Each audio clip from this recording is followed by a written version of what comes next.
Hi, I'm Lennon K. Riley, indie author, writing coach, and editor. Here to help you finish your current project, whatever you may be working on, and help you make it successful.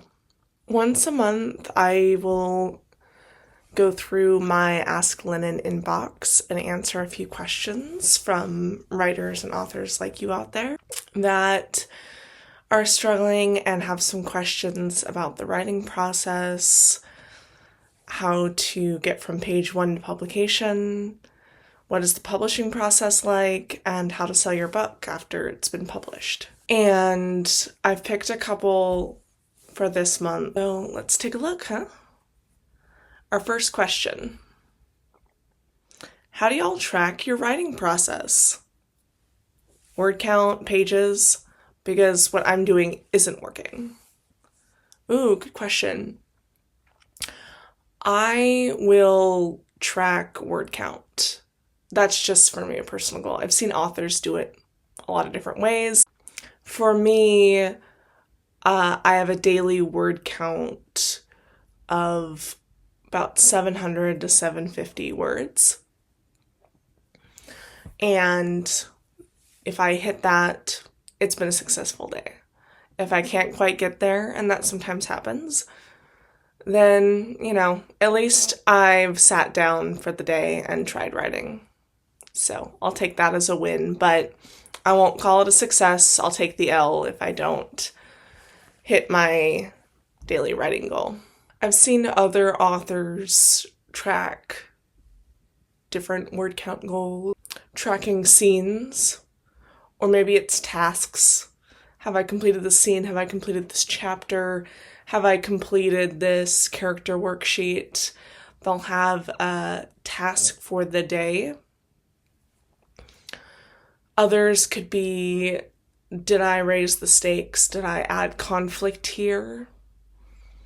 I think it just depends on what stage of your process you're in and how you're defining success. No matter what you're tracking and what success metrics you've defined for yourself, you should always have a to-do list of what needs to be done that day or that week for your project.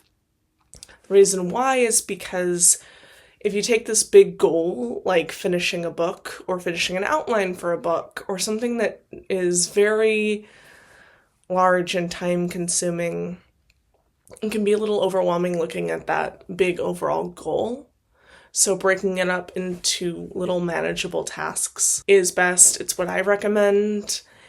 And I think it makes achieving those metrics of success, however you're defining it, a lot easier to achieve.